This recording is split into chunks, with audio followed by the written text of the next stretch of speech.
हम डेवलप करना चाह रहे हैं, मॉडिफाई करना चाह रहे हैं, to conform to the needs and interest of a particular student with many options available to them. Needs क्या है लर्नर की, इंटरेस्ट क्या है. Curriculum plan is highly flexible. Curriculum plan में हम चेंज ला सकते हैं, तब्दीली ला सकते हैं. Student is consulted and instructed individually. हम स्टूडेंट को इंस्ट्रक्ट कर सकते हैं, हिदायत दे सकते हैं, कंसल्ट कर सकते हैं, उसकी प्रॉब्लम सोल्व सकते हैं, उसके इंस्ट्रक्शनल प्रोसेस में गाइड कर सकते हैं. उसके बाद एवेल्यूएशन आ जाती है, determination of what to evaluate and the means of doing it. पहले भी बात की कि हमें ये क्लियर हो कि मैंने किसको एवेल्यूएट करना है. मैं अगर एवेल्यूएशन करना चाहता हूँ तो मैं किसकी करना चाहता हूँ, किस तरीके से करूंगा. बार बार मैं आपसे कह रही हूँ ऑब्जेक्टिव लेंगे, सब्जेक्टिव लेंगे, या दोनों का मिक्स लेंगे. Steps in curriculum development. Tyler question of curriculum development will provide for step. What educational purposes should the school seek to achieve. ये कौन से एजुकेशनल पर्पसेस हैं जो कि स्कूल जो है वो अटेन करना चाहते हैं. Student, you will not raise your hand. If you have any question you can put in the chat box. What educational experiences can be provided that are likely to attain this purpose? अगर मैं चाहती हूँ कि मेरे purpose fulfil हो ना, तो कौन से एजुकेशनल एक्सपीरियंसेस है जो मुझे प्रोवाइड करने पड़ेंगे उन पर्पसेस को अचीव होने करने के लिए. How can these educational experiences be effectively organized? फिर हम उन एजुकेशनल एक्सपीरियंसेस को ऑर्गेनाइज कैसे करेंगे. और लास्ट में हम ये देखेंगे, वैल्यूएशन करेंगे, हम ये देखेंगे क्या हमारे पर्पस अचीव हो पाए हैं या नहीं हो पाए, और अगर नहीं हो पाए तो फिर क्या रीजन है, हम ये भी देखेंगे. तो जब हम क्वेश्चन का आंसर दे रहे होते हैं ना, आप आंसर दे रही हैं तो आप कुछ क्वेश्चन पे पहुंचते हैं, अराइव होते हैं, जिन्हें हम कहते हैं basic step of curriculum development, जो कि करिकुलम को डेवलप करने की बेसिक स्टेप है. Selection of AIIMS, goals and objective. हमारे एम्स क्या हैं, हमारे गोल्स क्या हैं, हमारे ऑब्जेक्टिव क्या हैं. तो हमने क्या देखना है, हमारे एम्स क्या हैं, गोल्स क्या हैं. Selection of learning experiences and content. फिर हमने सिलेक्ट करना है हमने कौन सा कंटेंट पढ़ाना है, लर्निंग एक्सपीरियंसेस क्या होंगे और कंटेंट क्या होगा जो हम शामिल करना चाहते हैं. सिलेक्ट कैसे करना है. फिर ऑर्गेनाइजेशन ऑफ लर्निंग एक्सपीरियंसेस है, ठीक है, जिसकी भी हमने बात की, क्या कॉम्पिटेंसी बेस्ड होना चाहिए, स्टूडेंट पे डिपेंड करे कि क्या शामिल हो. Evaluation of the extent to which the objective have been achieved. फिर ये हमने देखना है कि हमने किस हद तक अपने ऑब्जेक्टिव अचीव कर लिए हैं या नहीं किए. अगर नहीं किए तो क्या प्रॉब्लम है, क्या हर्डल है, हम उन्हें कैसे अचीव कर सकते हैं. Some curriculum expert like Tyler says that the step are followed in a sequence. बच्चे अभी मैं 5 मिनट तक देती हूँ. कुछ लोग कहते हैं कि कुछ एक्सपर्ट कहते हैं कि ये स्टेप एक सीक्वेंस में फॉलो होते हैं, स्ट्रेट लाइन है. This model assume that curriculum decision making follow a straight line which is called a linear model. एक स्ट्रेट लाइन हम फॉलो करते हैं जिसे हम लीनियर ऑर्डर कहते हैं. सिलेक्शन ऑफ एम्स, हमारे एम्स क्या हैं. Selection of content and learning experiences. कौन सा कंटेंट मैं सिलेक्ट करूंगा, ठीक है, लर्निंग एक्सपीरियंसेस क्या होंगे. Organisation of content and learning experiences. बच्चे ये जो है ना स्लाइड्स, ये मैं आपको अभी थोड़ी देर में सेंड करती हूँ, ये भी कर दूंगी और इससे अगले वाली भी कर दूंगी. अभी हम ये खत्म कर लेना, फिर मैं आपको स्लाइड सेंड कर दूंगी, ठीक है. Selection of content and learning experiences. फिर ऑर्गेनाइजेशन है, इवैल्यूएशन ऑफ लर्निंग आउटकम. क्या इवैल्यूएट करेंगे हम, लर्निंग आउटकम को इवैल्यूएट करेंगे, ठीक है. हमने क्या करना है, लर्निंग एक्सपीरियंसेस को सिलेक्ट करना है. अच्छा student, with this I am giving you break off, और अभी थोड़ी देर तक मैं आपको स्लाइड भी शेयर करती हूँ. My mic will be off, और फिर हम यहीं से बात करेंगे. Curriculum process is a very complex set of activities and decision and interact a lot. कर का ये कहना था करिकुलम डेवलपमेंट जो है कॉम्प्लेक्स सेट ऑफ एक्टिविटीज है, decision and then interact a lot. ये आपस में इंटरैक्ट करते हैं. Changes made in content may necessitate changes. अगर हम उसके कंटेंट में चेंज करते हैं, उसका मतलब है कि हमें किस में चेंज करना है, एक्सपीरियंसेस में. हमें एक्सपीरियंसेस को भी चेंज करना है, which may again bring changes made in content may necessitate changes in experiences. तो इसका ये मतलब है कि ये हमें कहता है कि हमें एक्सपीरियंसेस में भी चेंज लाने की जरूरत है, which may again bring changes evaluation. ज़ाहिर है जब हम उसमें चेंज लाएंगे तो हमें किसमें चेंज लाने की जरूरत है, एवेल्यूएशन में भी. हमारा एवेल्यूएशन सिस्टम जो है वो भी चेंज होगा. फिर हम करिकुलम के कंटेंट में चेंज होंगे लाएंगे ना, पढ़ाने के तरीके में लाएंगे तो ज़ाहिर है फिर हमारा एवेल्यूएशन सिस्टम भी चेंज होगा, जिससे हम बच्चों को एवेल्युएट करेंगे। Selection of AIIMS and objective, अगर हम एम्स एंड ऑब्जेक्टिव की बात करते हैं ना स्टूडेंट्स, कि अगर हम उसके कंटेंट में चेंज लाते हैं तो ये हमसे क्या डिमांड करता है, ये हमसे डिमांड करता है कि हम एक्सपीरियंसेस को भी चेंज करें। बच्चे अगर आप, मैं बार बार कहती हूँ कि अगर आपके पास माइक्रोसॉफ्ट ऑफिस इंस्टॉल होगा तो ये ओपन हो जाएगा। Every curriculum is aimed at developing the learner certain competencies और एबिलिटीज। हर करिकुलम का कुछ एम होता है। एम क्या है कि वो कॉम्पिटेंसीज, स्किल्स, एबिलिटीज को डेवलप करना चाहता है। The curriculum process must therefore clearly identify the aims that the curriculum is intended to achieve. Curriculum हमें ये बताता है कि हमें कौन से एम्स अचीव करने चाहिए। इन एम्स को अचीव करने के लिए करिकुलम डिजाइन किया गया है, डेवलप किया गया है। Curriculum aim range from the very broad to more specific. हम किसकी तरफ जाएंगे, ब्रॉड से स्पेसिफिक की तरफ जाएंगे। Aims are broad statement, aims आपको पता है ब्रॉड स्टेटमेंट है, which cover all of the experiences provide in the curriculum. इसमें वो तमाम एक्सपीरियंसेस शामिल हैं, ये उनको कवर करता है जो कि उसमें प्रोवाइड किए जाते हैं। Goals are tied to specific subject, goal का ताल्लुक किससे है, स्पेसिफिक सब्जेक्ट से है। जो हम सब्जेक्ट्स पढ़ते हैं, पढ़ाते हैं, गोल्स का ताल्लुक उससे है।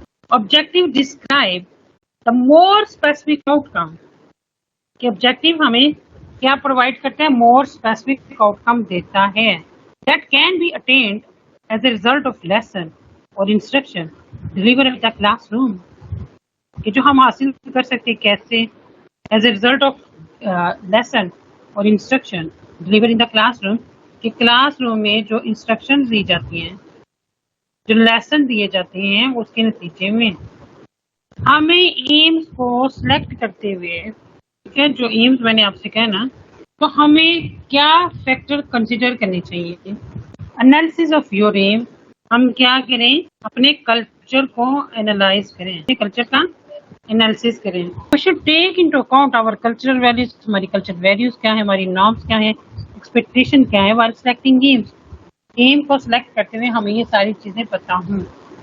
The present status of the learner, learner का स्टेटस क्या है, व्हाट द लर्नर, लर्नर का स्टेटस का मतलब है कि लर्नर को ऑलरेडी क्या पता है ना, वो क्या जानता है। व्हाट आर हिज और हर कैरेक्टरिस्टिक, उसकी क्या कैरेक्टरिस्टिक है। व्हाट इज ही और शी रेडी फॉर, कि वो किसके लिए रेडी है, क्या वो जानता है, पहले से उसे क्या पता है। The state of our knowledge of the subject matter और कंटेंट, कि जो सब्जेक्ट मैटर या कंटेंट हम पढ़ाना चाह रहे हैं ना, मैं उनको पढ़ाना चाह रही हूँ, तो वो उसमें से किसके मतलब क्या क्या जानता है, क्या उसकी प्रेजेंट स्टेट है नॉलेज की। We should examine developments in known to see if they contain things that are of real value of learner and society, कि हमें ये देखना है कि क्या वो सब कुछ relevant to school's philosophy of education, क्या जो हम मटेरियल पढ़ा रहे हैं, सिखा रहे हैं, वो रेलेवेंट है, किसके रेलेवेंट है, स्कूल की फिलॉसफी ऑफ एजुकेशन के। फिलॉसफी ऑफ एजुकेशन क्या है, लर्नर क्या जानता है और वो उसको कैसे अप्लाई कर सकता है। लर्नर का नॉलेज क्या है, लर्नर की नीड्स क्या है। Each nation has its own philosophy of education. Friends, ये आप सारों को पता है कि हर नेशन की अपनी क्या होती है, फिलॉसफी होती है ना, जिसपे वो स्कूल कायम होते हैं। Which it school try to implement, जो कि स्कूल उसकी कोशिश करता है उसको इम्प्लीमेंट करने की। नाइजीरियन फिलॉसफी ऑफ एजुकेशन, कि नाइजीरिया की अगर हम बात करें तो उसकी फिलॉसफी ऑफ एजुकेशन कहती है, उसकी नेशनल एजुकेशन पॉलिसी में है, we should ask whether the objective we select are relevant to the philosophy. जो हमने ऑब्जेक्टिव सेट किए हैं, क्या वो हमारी फिलॉसफी के रेलेवेंट हैं। Consistency with our theory of learning. At any time in any society, there is dominant conception of learning. Our understanding what learning is, how it take place, कि हम ये जानना चाहते हैं लर्निंग क्या है, लर्निंग किस तरह से होती है, कैसे हम लर्न करते हैं, कौन सा तरीका होगा लर्न करने के लिए। For instance, the national policy on education anticipate that Nigerian child is active, exploratory and imaginative. कि जो नाइजीरिया का बच्चा है ना, वो किस तरह का होता है, वो एक्टिव होता है, वो एक्सप्लोरेटरी होता है, कुछ एक्सप्लोर करना चाहते हैं, कुछ नया ढूंढना चाहते हैं, और इमेजिनेटिव होता है। Selection of content and learning experiences. फिर हम बात करेंगे कि हमने कौन से लर्निंग एक्सपीरियंसेस जो है ना वो सिलेक्ट करने हैं। कंटेंट कैसा होगा जो हम पढ़ाना चाहते हैं, कि हम जो कंटेंट पढ़ाना चाहते हैं ना वो कौन सा होगा। Content is what we teach. हम किसे कहते हैं ये कंटेंट है। जो कुछ भी हम पढ़ाते हैं ना वो क्या कहलाता है, वो कंटेंट कहलाता है। Learning experience is an activity, और लर्निंग एक्सपीरियंसेस जो है वो एक एक्टिविटी है। हम क्या लिखेंगे, हम कनेक्ट कंटेंट सेट करेंगे, लर्निंग एक्सपीरियंसेस डिवाइड करेंगे, और कौन से लर्निंग एक्सपीरियंसेस डिवाइड करेंगे जो हमें हेल्प करेंगे। किस चीज में हेल्प करेंगे, attaining the goals of the curriculum. हमारे करिकुलम के एम सॉर्ट आउट करने में, हमें एम्स को सॉर्ट आउट करने में हेल्प आउट करेंगे। There are some factor to consider in selecting both learning experiences and content. अगर हम लर्निंग एक्सपीरियंसेस और कंटेंट की बात करते हैं, ठीक है, कंटेंट की बात करते हैं हम स्टूडेंट्स, तो हमें कुछ फैक्टर कंसिडर करने हैं in selecting both learning experiences and content. उनको सिलेक्ट करते हुए we shall first examine those criteria for selecting learning experiences। कि जब हम लर्निंग एक्सपीरियंसेस सिलेक्ट करेंगे ना तो हमें क्या करना है, हमें उनको क्राइटेरिया को एग्जामिन करना है। उस क्राइटेरिया को हम मीट कर रहे हैं या नहीं कर रहे हैं। वैलिडिटी की हम बात करते हैं स्टूडेंट, वैलिडिटी की स्टूडेंट हम बात करते हैं तो validity refers to the relevance of the stated learning experiences. कि जो लर्निंग एक्सपीरियंसेस हम स्टेट कर रहे हैं ना उसको रेफर करती है। Relevance of the stated learning experiences, कि जो हमारे लर्निंग एक्सपीरियंसेस हैं जो हमने स्टेट किए हैं क्या वो रेलिवेंट हैं। उसके बाद हम वैरायटी देखेंगे। Learning experiences must cater to the needs of different types of learner.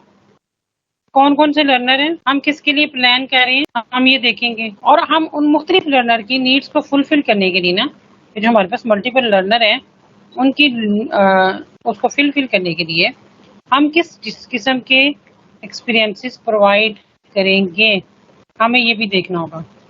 यानी लर्निंग एक्सपीरियंसेस हमने किस किस्म के प्रोवाइड करने हैं वो भी हम देखेंगे।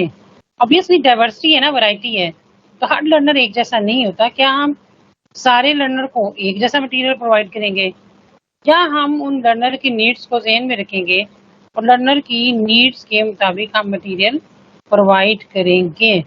इट डिपेंड्स ऑन अस, ये हम पे डिपेंड करता है। Suitability, learning experiences must be suitable. जो लर्निंग एक्सपीरियंसेस हम प्रोवाइड करें ना वो suitable to the learner present state of learning and characteristic. वो लर्नर जिसके लिए हम ये प्लान कर रहे हैं, लर्नर की कैरेक्टरिस्टिक क्या है, लर्नर का नॉलेज क्या है, लर्नर की नीड्स क्या है, लर्नर का प्रेजेंट स्टेट ऑफ नॉलेज क्या है, कौन कौन सी चीजें उसने पहले से लर्न की है, लर्नर की कैरेक्टरिस्टिक है, उसकी इंटरेस्ट एबिलिटीज क्या है, हम उसके मुताबिक प्लान करेंगे। उसके बाद सिलेक्शन ऑफ लर्निंग एक्सपीरियंसेस ही cumulation. Even the experiences provided may be different, experiences different हो सकते हैं ना लर्नर के मुताबिक। हम मुख्तलिफ एक्सपीरियंसेस अगर प्रोवाइड कर देते हैं, they should all lead the attainment of the same गोल, तो वो सारे के सारे सेम गोल अचीव करने में हेल्प करें। Subsequent experiences should build on earlier one, के जो सब्सिक्वेंट एक्सपीरियंसेस है ना बाद वाले, वो किस पे बेस करें, अर्लियर वन पे। पहले क्या वो जानते हैं। अ सिंगल लर्निंग एक्सपीरियंस में बिल्डिंग आउट मल्टीपल आउटकम। एक जो सिंगल लर्निंग एक्सपीरियंसेस है ना वो मल्टीपल आउटकम लेके आए। मल्टीपल आउटकम के जो मल्टीपल रिजल्ट है ना वो क्रिएट हो। Such learning experiences are important because of multiple benefits, के इनके मल्टीपल बेनिफिट्स हैं, इस वजह से ये लर्निंग एक्सपीरियंसेस हमारे लिए अहम हैं। फैक्टर इन सिलेक्टिंग कंटेंट, कि हम कौन से फैक्टर हैं जो हमें कंसीडर करने चाहिए। वैलिडिटी, वैलिडिटी की स्टूडेंट जब हम बात करते हैं it mean two things, the content related to the objective, की जो कंटेंट, इट्स ओके इरम, जो कंटेंट हम सिखा रहे हैं ना वो हमारे ऑब्जेक्टिव से रिलेटेड है। इज द कंटेंट ट्रू और ऑथेंटिक, जो कंटेंट हम पढ़ा रहे हैं सिखा रहे हैं क्या ये ट्रू है, ये ऑथेंटिक है। सिग्निफिकेंस की बात करें, is the content significant or will lead it to the more mastery or more understanding of the course or subject. क्या ये कंटेंट सिग्निफिकेंट है, क्या हमें ज्यादा एक्सपर्ट होने में हेल्प करेगा, हमारी अंडरस्टैंडिंग को इंक्रीज करेगा, क्या हम वो कोर्स और सब्जेक्ट ज्यादा अच्छे तरीके से सीख सकेंगे। When we talk about utility, जब हम यूटिलिटी की बात करते हैं Here the question is whether the content selected is useful. कि जो content select किया है क्या वो useful है? Will lead to acquisition of knowledge and skills that are considered useful by society. क्या वो हमें वो knowledge वो skills help out करेगा, find out करने में help करेगा, जो कि मतलब country समझते हैं ना कि useful है, तो हमें वो knowledge और skill हासिल करने में help करेगा, यूजफुल होगा या नहीं होगा. Interest is the content interesting to the learner. जो कुछ हम पढ़ा रहे हैं ना, whatever we are planning for our learner. क्या वो जो कंटेंट हम पढ़ा रहे हैं वो लर्नर उसमें इंटरेस्ट लेता है, उसके लिए इंटरेस्टिंग है या नहीं है. और can the content be made interesting to the learner. या हम उस कंटेंट को चेंज करने की जरूरत है. हम उस कंटेंट को क्या हम उस कंटेंट को जो हम मॉडिफाई करेंगे उसको क्या चेंज करेंगे कि वो इंटरेस्टिंग हो. Learnability is the content selected such that learner can learn and understand given their present level. क्या जो कंटेंट हम सिलेक्ट कर रहे हैं ना लर्नर के लिए, लर्नर उसे लर्न कर सकते हैं, अंडरस्टैंड कर सकते हैं गिवन देयर प्रेजेंट वैल्यू, अपनी प्रेजेंट वैल्यू के रेफरेंस से. Selection and learning of content ही की बात करें तो सबसे पहले है lecture and verbal presentation method. ठीक है, लेक्चर मेथड आप सबको पता है कि जब हम लेक्चर देते हैं ना, हम एक लंबा लेक्चर देते हैं, टीचर जो है वो एक्टिव होता है, ठीक है, लर्नर पैसिव होता है. लर्नर का काम है सुनना सुनना सुनना और टीचर का सुनना. जैसे आप सुन रहे हैं, बहुत से आप में से ऐसे होंगे जो ज़्यादा नहीं सुन रहे होंगे, क्योंकि इस तरह के लेक्चर मेथड में स्टूडेंट जो है वो इंटरेस्ट नहीं लेता जब तक उसे इंटरेस्टिंग ना बनाया जाए. वर्बल प्रेजेंटेशन मेथड, क्या आप लिखें और कुछ प्रेजेंट कर दें. डिस्कशन क्वेश्चन मेथड, जब स्टूडेंट हम डिस्कशन और क्वेश्चन मेथड की बात करते हैं तो डिस्कशन आपको पता है डिस्कस करना, क्वेश्चन करना.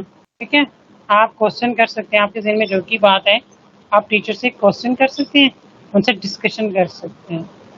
ऑब्वियसली डिस्कशन होगी तो क्वेश्चन अराइज होंगे ना. अगर आप डिस्कस नहीं करेंगे तो क्वेश्चन अराइज नहीं होंगे. जब टीचर जो है अपॉर्चुनिटी प्रोवाइड करता है, टीचर कोई बात करता है कि डिस्कस करें, तो discussion intermingle with lecture are widely use in school. अमूमन जो स्कूल्स में यूज होता है वो डिस्कशन मेथड होता है, सामने लेक्चर होता है, क्वेश्चन आंसर करते हैं, मटेरियल दिया जाता है, टॉपिक हो सकता है, टीचर क्वेश्चन कर सकता है, क्लास कर सकती है किसी भी टॉपिक पे. They include consideration of other matter introduced by the teacher or student. कुछ और मैटर भी वो यूज कर लेते हैं टीचर और student. Consideration of other matter in class और from time to time depending upon the topic और subject. Some member of the class are quite passive हो सकते हैं कि वो सुने ही ना, वो इंटरेस्ट ही ना ले, कि हमने तो कोई क्वेश्चन ही नहीं करना, ना डिस्कशन का हिस्सा बनना है. तो teacher student interaction is structured except for occasional diversion on matter. Teacher इसमें डोमिनेट होते हैं, टीचर क्वेश्चन करते हैं.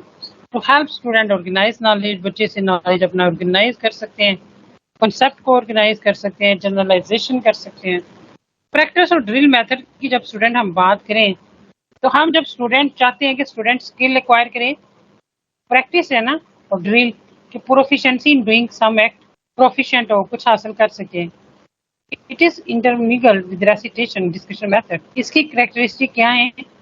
लर्नर एक्ट करता है, डिजायर्ड लेवल ऑफ स्किल हासिल करना चाहते हैं जब तक वो अटेन ना हो जाए. परफॉर्मेंस वर्बल हो सकती है, स्पीकिंग ऑफ फॉरेन लैंग्वेज हो सकती है, स्पेलिंग हो सकती है, फिजिकल एजुकेशन टाइप हो सकती है.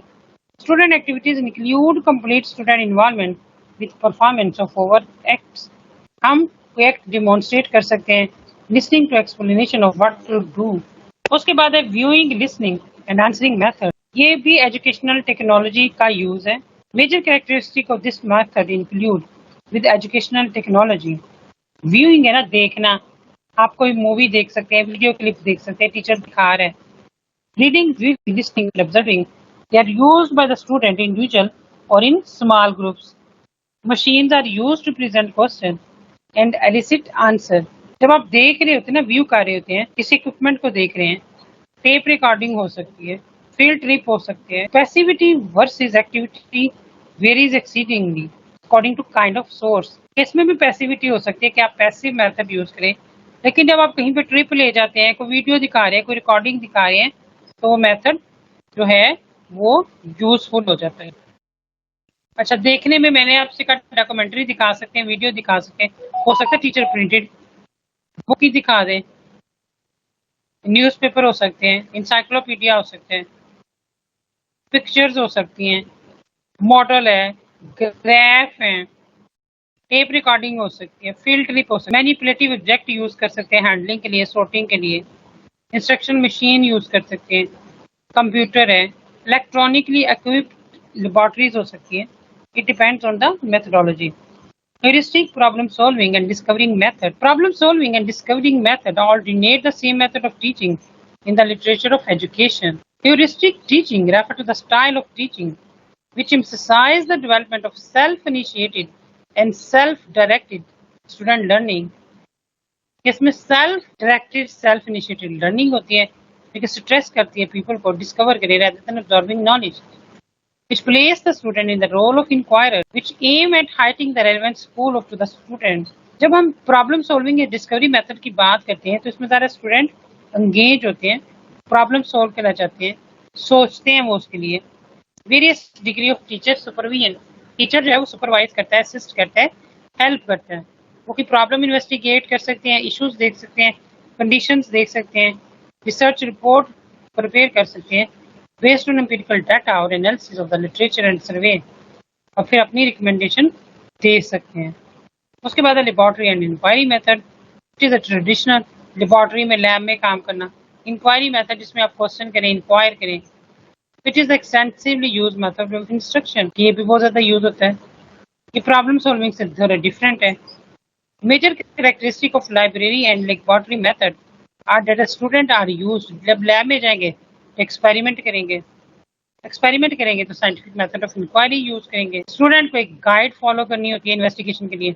पहले हाइपोथेसिस बनाते हैं, फिर डाटा इकट्ठा करते हैं, फिर किसी कंक्लूजन पे या नतीजे में आते हैं. Student are directly involve in investigation. Investigate किसने करना है? स्टूडेंट ने करना है. डाटा किसने कलेक्ट करना है? बच्चों ने करना है. रिपोर्ट किसने बनानी है? बच्चों पे बनानी है. तो टीचर असाइन करता है लेबोरेटरी एक्टिविटीज और इन्वेस्टिगेशन. टीचर का काम क्या है? सिर्फ गाइड करना और सुपरवाइज करना. काम किसने करना है? स्टूडेंट ने करना है. ये एवेल्युएट्स, ग्रेडिंग करता है रिपोर्ट्स की, मैनुअल बनाते हैं. ये फुली इक्विप्ड लेबोरेटरीज होती हैं. Instrument needed to collect data outside the school are the sources of learning through this method. Role playing, simulation and games. Some teachers use role playing, simulation exercises and game as a method of instruction. These methods introduce an element of reality in teaching. They are often effective in teaching the instructional objective. In these methods, students assume role of persons engaged in real life situation. तो वो real life situation में involve होते हैं. Behavior show करते हैं that the belief should have taken place in an identical situation. कि उससे मिलती जुलती सिचुएशन होगी तो वो कैसे बिहेव करेगा. He also supervises the action, lead discussion afterward. Few teaching resources are needed except the material for the same. Instructional method for unstructured situation.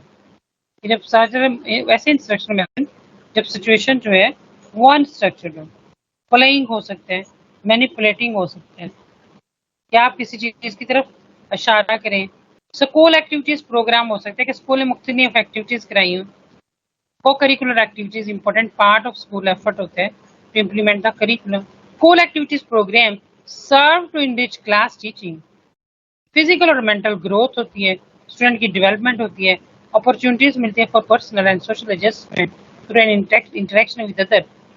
Wide range of these activity are available in secondary school. Planned होनी चाहिए, directed होनी चाहिए, carried out by the student themselves. The teacher represent the source of idea. Teacher जो है वो represent करता है administration को, सेटिंग में रूल्स बताता है, लिमिट्स ऑफ द एक्टिविटी बताता है. Independent learning and self instruction. Learning of something in an individual manner. Student के अपने यूनिक मेथड ऑफ लर्निंग होते हैं. सिस्टम ऑफ इंडिविजुअलाइज्ड इंस्ट्रक्शन होती है. Independent study has become a very important dimension. Self learning कि बच्चा खुद से लर्न कर सके. तो जब बच्चे को खुद से लर्न करने की आदत पड़ जाती है तो टीचर की जॉब लिमिटेड हो जाती है. वो बस अप्रूव करता है, सुपरवाइज करता है, इवैल्यूएट करता है प्रोजेक्ट्स को. Libraries, laboratories, shops are the main sources which a student use. Community activities. जब हम कम्युनिटी एक्टिविटीज की बात करते हैं स्टूडेंट, तो most important opportunity to attain objective of education. Student participation in the work and activities of agencies. And organisation is community is a major characteristic. Teacher activity limit होती है, वो sponsor करता है, प्लान करता है programme को और student को अगेन सुपरवाइज करता है। कम्युनिटी एक्टिविटीज जो है ना, ये यूज हम करते हैं स्टूडेंट की हेल्प करने के लिए, स्टूडेंट को कैरियर चॉइसेस में, ठीक है, स्टूडेंट अंडरस्टैंड कर सकते हैं बेटर वे में। Basis for selecting instruction method, सबसे पहले अचीवमेंट ऑफ ऑब्जेक्टिव, कि हम जो भी सिलेक्ट करते हैं क्यों करते हैं, हमारे कुछ ऑब्जेक्टिव है जिन्हें हम अचीव करना चाहते हैं। तो achievement of the instruction objective is the first consideration in planning for teacher. ये ऑब्जेक्टिव जो है कोर्स के हो सकते हैं, एक्टिविटी के हो सकते हैं, यूनिट ऑफ वर्क के हो सकते हैं, प्राइमरी फैक्टर है इन प्लानिंग इंस्ट्रक्शन। इसमें हम wide range of teaching method use कर सकते हैं, but specific objective for instruction once determine narrow the choice considerably. Principle of learning क्या होगा? While selecting a method of instruction, the teacher should know the theories क्या है, principle of learning क्या है, which underlie a certain method of instruction, हम कौन सा method adopt करेंगे, इंडिविजुअल लर्निंग स्टाइल क्या है। Ron Patch and Richard Snow believe most effective stream take place where the interaction teaching is one what is suited to the individual interest। जब हम ऐसे पढ़ाएं कि वो स्टूडेंट के लेवल के मुताबिक हो, इंडिविजुअल के लर्निंग स्टाइल के मुताबिक हो। Self specific offices and educational facilities. Opinion of teacher about student ability or capabilities based on performance in class। ये जो टीचर एक बना लेते हैं ना व्यू पॉइंट, तो सारे किस पे डिपेंड करते हैं? बच्चे की परफॉर्मेंस पे। Influence the way in which the teacher will work with the student, teacher student के साथ काम कैसे करेगा, इंटरेक्शन कैसे होगी, कंटेंट ऑफ इंस्ट्रक्शन क्या होंगे। Psychologist believe children differ their in learning abilities, कि हर बच्चा ज़रा मुख्तलिफ होता है, उसके एबिलिटीज मुख्तलिफ होते हैं और प्रोसेस मुख्तलिफ होते हैं, और हमें बच्चों के हिसाब से उनको शामिल करना चाहिए। फैसिलिटीज, इक्विपमेंट एंड रिसोर्सेज की स्टूडेंट अगर हम बात करें तो instructional planning is often influenced by available facilities. कौन कौन सी फैसिलिटी अवेलेबल है? हो सकता है आपको एक्सपेरिमेंट करवाना चाहे तो उस एक्सपेरिमेंट का मटेरियल ही आपके पास ना हो। एडमिनिस्ट्रेटिव ऑर्गेनाइजेशन क्या है, स्ट्रक्चर ऑफ द स्कूल क्या है, ठीक है, कौन सी चीजें ऐसी हैं जो फैसिलिटीज को इन्फ्लुएंस कर रही हैं, इक्विपमेंट को, रिसोर्सेज को, वो हमारी instruction planning of the teacher को भी इन्फ्लुएंस करेंगी। Accountability, teacher, administrator and other employed to provide education have always held responsible for quality of their work. क्या आपकी एजुकेशन की क्वालिटी क्या है, करिकुलम प्लान क्या है। अकाउंटेबिलिटी का मतलब है कि someone has to report, explain और जस्टिफाई टू समवन एल्स, किसी को उसकी जस्टिफिकेशन देनी पड़ती है, रिप्लाई करना पड़ता है, बताना पड़ता है। एम्प्लॉय रिलेशनशिप देखना पड़ता है प्लानिंग करते हुए। स्टूडेंट, हम करिकुलम डिजाइन की बात करेंगे, उसमें सब्जेक्ट एरिया डिजाइन है, इंटीग्रेटेड डिजाइन है, कोर करिकुलम है, चाइल्ड सेंटर है, सोशल रिकंस्ट्रक्शन है और डे स्कूलिंग है। जब हम इन डिजाइन की बात करते हैं तो सब्जेक्ट एरिया ज़ाहिर है जो सब्जेक्ट पे फोकस है ना, जिसमें फोकस क्या है, सब्जेक्ट पे, ऐसा डिजाइन जो कि सब्जेक्ट पे फोकस करता है। इंटीग्रेटेड, जिसमें दो या दो से ज्यादा जो करिकुलम है ना, हम उनको मिलाकर मिक्स कर दें। जैसे मैंने आपसे कहा था जनरल साइंस की जो बुक है ना, it is a good mix of biochemistry and physics, वो सारे कॉन्सेप्ट जो है ना हम मर्ज कर देते हैं छोटे लेवल पे। कोर करिकुलम में मैंने आपसे कहा था कि जो करिकुलम जो एसेंशियल है ना, कंपल्सरी है, इंग्लिश है, उर्दू है, पाक स्टडीज है, इस्लामियात है, these are concern considered as essential और कोर सब्जेक्ट, ये हमारे कोर सब्जेक्ट हैं। उसके बाद है चाइल्ड सेंटर। चाइल्ड सेंटर की अगर हम बात करें तो जो बच्चे के अराउंड घूमता है ना, लर्नर के अराउंड, लर्नर क्या सोचता है, उसकी इंटरेस्ट एबिलिटीज क्या हैं। सोशल रिकंस्ट्रक्शन डिजाइन की बात करें, हम सोसाइटीज को रिकंस्ट्रक्ट करना चाहते हैं, हम अच्छा बनाना चाहते हैं, तो हम वो एलिमेंट कंसिडर करें जो हमारी उसके लिहाज से लाजमी है। डिस्कूलिंग की सब जब स्टूडेंट बात करते हैं तो हमें किस तरह से प्लान। उसके बाद एवेल्यूशन, एवेल्यूशन आपको पता ही है सिस्टमेटिक प्रोसेस है, हम डिटरमिन करना चाहते हैं क्या हमने अपने ऑब्जेक्टिव अचीव कर पाए हैं या नहीं कर पाए, अगर नहीं हम कर पाए तो हम क्यों नहीं कर पाए, ठीक है, क्या प्रॉब्लम्स हैं जिसकी वजह से हम वो ऑब्जेक्टिव अचीव नहीं कर पाए, क्या करिकुलम उस तरह से डिजाइन नहीं किया गया, इम्प्लीमेंट नहीं किया गया और उसके रिजल्ट क्या हैं। तो valuation is a mean of determining whether the program is meeting its goal or not. जो major or outcome for a given set of instruction input हमने डिजाइन किए हैं, क्या वो मैच करते हैं इंटेंडेंट या प्री स्पेसिफाइड आउटकम से जो हमने पहले से डिसाइड किए हुए हैं। Types of evaluation humanistic approach है जो कि गोल फ्री है, इसमें हमारा कोई गोल नहीं है, मकसद नहीं है ना। जो साइंटिफिक अप्रोच होती है वो पर्पस ड्रिवन होती है, हम एक मकसद से कार्य होते हैं, एक डायरेक्शन में जा रहे होते हैं। हम इवैल्यूएशन क्यों करते हैं? हम स्कोप देखना चाहते हैं। टीचिंग पे सारा हमारा पैसा लग रहा है ना, हमने कोई स्कूल खोला तो हमारा पैसा लग रहा है, तो प्रोग्राम जो हमने लॉन्च किया है उसकी कॉस्ट क्या है, वो इफेक्टिव है या नहीं है। टीचिंग में मसला है, मटेरियल में मसला है, फिर हम टाइमिंग देखेंगे, किस टाइम पे वैल्यूएशन करनी है, हमने फॉर्मेटिव करनी है सर सबमेटिव करनी है, उसका इम्पैक्ट क्या है, उसका असर क्या है। फॉर्मेटिव आपको पता है साथ साथ करते हैं, सबमेटिव जो है वो एट द एंड होती है, प्रोग्राम खत्म होने के बाद होती है। जस्ट उससे हमें ये पता चल जाता है कि प्रोग्राम सही था या गलत था, उसका और हमें उससे कोई फायदा नहीं होता। फॉर्मेटिव और समेटिव इवैल्यूएशन के बाद हम मेथड कौन सा यूज करेंगे? क्वांटिटेटिव है, क्वालिटेटिव है। स्टूडेंट क्वांटिटेटिव की बात करें, ठीक है, जिसमें नंबर्स इन्वॉल्व होते हैं ना। क्वालिटेटिव जिसमें नंबर इन्वॉल्व नहीं होते। क्वालिटेटिव में मैंने आपसे कहा था, जब हम रिमार्क्स देते हैं, good, bad, excellent, well done, हम स्टूडेंट को दे रहे होते हैं, वो हमारा क्वालिटेटिव मेथड है। और जब हम ग्रेडिंग करते हैं ना, मार्क्स देते हैं, 100 मार्क्स का आपने पेपर दे दिया, 50 मार्क्स का पेपर दे दिया, आपने उसमें मार्क्स दिए, तो डेट इज क्या है? क्वांटिटेटिव है। जब आपका मार्क्स लेवल क्लासरूम लेवल पे वैल्यूएशन हो रही है, टीचर कर रहे हैं, स्कूल लेवल पे हो रही है, स्कूल वाले कर रहे हैं, कोई कम्पिटिटिव एग्जाम करा रहे हैं, स्पीच कंपटीशन है, नाक कंपटीशन है, स्पोर्ट के कंपटीशन है, नेशनल लेवल पे भी कोई कंपटीशन हो सकता है, करिकुलम का भी हो सकता है, को करिकुलर एक्टिविटीज में करने भी हो सकते हैं। पर्सनल इन्वॉल्व, कौन कौन से लोग इन्वॉल्व हैं, इंडिविजुअल्स कौन से हैं, टीचर्स कौन से हैं, कमिटीज कौन सी हैं, क्या कोई कंसल्टेंट है जिसे स्पेशली बुलाया हुआ है, अकेला टीचर कर रहा है इवैल्यूएशन, या हमने कोई बाहर से कंसल्टेंट भी बुलाए हैं